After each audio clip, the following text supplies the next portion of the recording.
স্বাগত তাসিন টিউটোরিয়ালসে। আজকে আমরা টেবিল নিয়ে কিছু অ্যাডভান্স কাজ দেখব। এর মাধ্যমে আপনার টেবিলটি হতে পারে আরও চমকপ্রদ। তো প্রথমে আমরা ইনসার্টে যাব।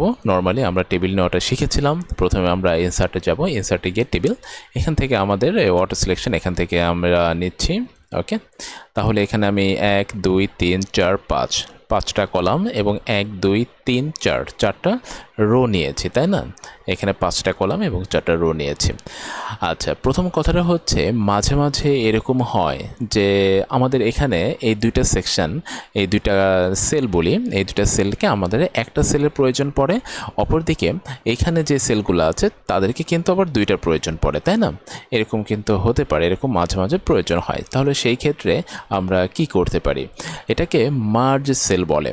তো আমাদের, আমি একটু যদি জুম ইন করে নিই, যখন আমাদের এরকম প্রয়োজন মনে হবে যে আমরা ভিতর থেকে একটা দাগ উঠিয়ে দিতে চাচ্ছি, সেই ক্ষেত্রে আমরা সিলেক্ট করে নেব যে কয়টা দাগ উঠাতে চাচ্ছি।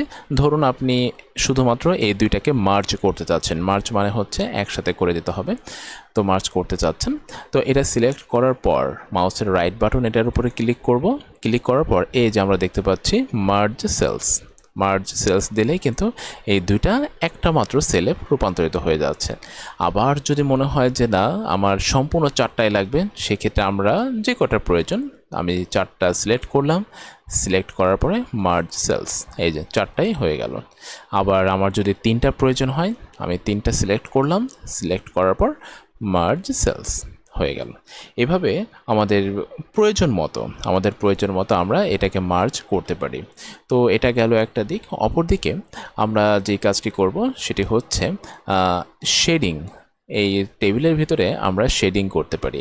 মাঝে মাঝে মনে হতে পারে যে আমাদের এই হেডার যেটা থাকে, সেই হেডারটাকে যদি আমি একটু ভিন্ন কালার উপস্থাপন করি তাহলে ব্যাপারটা দেখতে সুন্দর মনে হয়। তো আমরা প্রথমত যে অংশটুকু শেড করতে চাচ্ছি সেই অংশটুকুকে সিলেক্ট করব। আমি এখানে কিন্তু পুরো রোটাকে সিলেক্ট করেছি। আপনার যদি ইন্ডিভিজুয়ালি কোনো সেলকে সিলেক্ট করতে হয় তাহলে আপনি সেটাই করবেন। আমি পুরো রোটাকে সিলেক্ট করে দিচ্ছি। আচ্ছা, এখন এখানে আমি চাচ্ছি একটু শ্যাডো করতে। তাহলে সেই ক্ষেত্রে আমরা দেখুন, একটু খেয়াল করে, আমার এইখানে কিন্তু কার্সর যেটা আছে সেই কার্সরটা কিন্তু বাইরে, তাই না? কিন্তু কার্সর তার উপর দিকে একটু খেয়াল করুন, এখানে কিন্তু আমাদের এই অলমোস্ট ইনসার্ট, ডিজাইন, লেআউট, তারপরে রেফারেন্স, মেইলিং, এই ট্যাবগুলোই আছে। কিন্তু যখন আমি এখানে টেবিলের ভিতরে নিচ্ছি, টেবিলের ভিতরে নেওয়ার পর কিন্তু দেখুন এক্সট্রা 2টা ট্যাবও এখানে চলে আসছে। একটা হচ্ছে ডিজাইন আর একটা হচ্ছে লেআউট, তাই না? এই 2টা ট্যাব কিন্তু এখানে চলে আসছে। লেআউটের ব্যবহারটা আমরা অন্য একদিন দেখব। তো ডিজাইনের এখানে এসে তাহলে কি করা যাচ্ছে, এখান থেকে আমরা সেটা করতে পারি, অথবা মাউস দিয়েও করতে পারি। তো আমরা যে অংশটুকু শেডিং করতে চাই সেই অংশটুকুকে সিলেক্ট করব। সিলেক্ট করার পর এই যে এখানে দেখুন ডিজাইন ট্যাবের ভিতরে আর টেবিল স্টাইল, এখানে ডিফল্ট যেগুলো আছেন সেগুলো দিয়েও করতে পারি। আমরা শেডিং থেকে যদি নিয়ে নিই তাহলে সেটা, এই যে দেখুন আপনি যেই কালারটা দেন না কেন সেটা কিন্তু এখানে ও প্রিভিউ করছে। তো আপনার পছন্দ অনুযায়ী, আমাদের পছন্দ অনুযায়ী আমরা একটা কালার দিচ্ছি। এই যে এটা দিলাম, ওকে, এটা দিলাম, এটাও একটা শেডিং হয়ে গেল। ঠিক তেমনিভাবে যদি আমরা আমাদের এখানে যেই ডিফল্টটা আছে সেটা যদি দিই, হ্যাঁ, তাহলে সেটাও কিন্তু এই যে, হ্যাঁ, অটোমেটিক হয়ে যাচ্ছে, রাইট? অটোমেটিক হয়ে যাচ্ছে। এখন আমরা যদি আরও দেখি, এই যে আরও আছে, তাই না? অটোমেটিক এই শেডিংটা অটোমেটিক হয়ে যাচ্ছে। এতে করে আপনার টেবিলের উপস্থাপনটা আরও সুন্দর দেখা যায়। তো এটা এভাবে শেডিং করা যায়। অপরদিকে মাঝে মাঝে কিন্তু আমাদের এটা প্রয়োজন হয়, আমাদের যে হেডিংটা থাকবে, আমি যদি এখানে লিখে দিই নেম, তারপর রোল, তারপর লিখলাম মার্কস, অথবা কমেন্ট, মার্কসে লিখলাম মার্কস, ওকে। এখন এই হেডিংটা যখন আমরা লিখি তখন কিন্তু আমাদের মনে হয় যে এই যে হেডিংটা লিখলাম এই অংশটুকুটা যদি একটু মোটা হয়, মানে এই যে থিকনেসটা, টেবিলের অন্যান্য যে বারের থিকনেসটা তার থেকে যদি এই বারের থিকনেসটা একটু বেশি হয় তাহলে কেমন দেখায়। তো সেই ক্ষেত্রে আমাদের যেটা করতে হবে, আমরা প্রথমে সিলেক্ট করব, সিলেক্ট তো অলওয়েজ, তারপরে এই যে এখানে এসে দেখতে পাচ্ছেন এই যে বর্ডার, হ্যাঁ, এই যে আমাদের এই বর্ডারটা মোটা করে দিলাম। তারপর এখান থেকে আমরা টান দিই, এই যে টান দিলাম, এই যে বর্ডারটা মোটা হয়ে গেল, রাইট? এই যে বর্ডারটা মোটা হয়ে গেল। এভাবে এটাকে করা যায়, ওকে, এভাবে এটাকে করা যায়। এই যে মোটা হয়ে গেল, এটা নিচে চলে আসছে, যেটা যে যতটুকু আমাদের প্রয়োজন সেটা। এটাকে এভাবে করা যায়।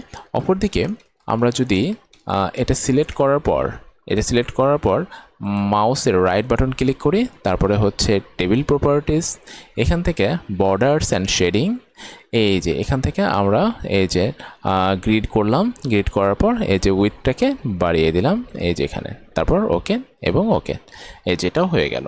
তো এই দুইভাবে করা যায়। এখন আপনি যদি টেবিলের আরও কাজ শিখতে চান, সেই ক্ষেত্রে আপনাকে কি করতে হবে, আপনি জাস্ট সিলেক্ট করবেন, সিলেক্ট করার পর মাউসের রাইট ক্লিক করবেন, রাইট ক্লিক করার পর টেবিল প্রপার্টিজে আসার পর আপনি এখানে অনেক কিছু দেখতে পাবেন। একটা দেখুন এখানে অপশনে কিন্তু আপনার ডান দিকে কতটুকু ফাঁকা থাকবে, বাম দিকে কতটুকু ফাঁকা থাকবে, উপরে নিচে কতটুকু ফাঁকা থাকবে সেটা দেওয়া থাকে। অপর দিকে কিন্তু আপনার এই যে এই টেবিলের অ্যালাইনমেন্ট কী হবে সেটা দেওয়া থাকে। বর্ডারের শেডিংয়ে গেলে তো আপনি অনেক ডিজাইন করতে পারবেন। এখানে কিন্তু আবার যে পিকচার কোথায়, পিকচারের একটা ইয়ে আছে, পেজ বর্ডার, হ্যাঁ এই যে পিকচারে কিন্তু এখানে আপনি পিকচারও দিতে পারবেন। হ্যাঁ, আর শেডিংয়ে গিয়ে তো আপনি পুরো শেডটাকেই করতে পারবেন, সেটা তো আমরা দেখলাম। এখানে আরও অনেক কিছু আছে। আপনি যদি একটু চিন্তা করে একটু সময় নেয় এটাকে একটু অবজার্ভ করেন, তাহলে আপনি আরও অনেক কিছু শিখতে পারবেন। তো আজকে এই পর্যন্তই, দেখা হচ্ছে পরবর্তী কোনো টিউটোরিয়ালে। ততক্ষণ পর্যন্ত আমাদের সাথে থাকবেন, সাবস্ক্রাইব করে রাখবেন, আর প্রয়োজন হলে অবশ্যই কমেন্ট করে জানাবেন। তো দেখা হচ্ছে পরবর্তী ভিডিওতে, ততক্ষণ পর্যন্ত নিজের যত্ন নেবেন। আল্লাহ হাফেজ।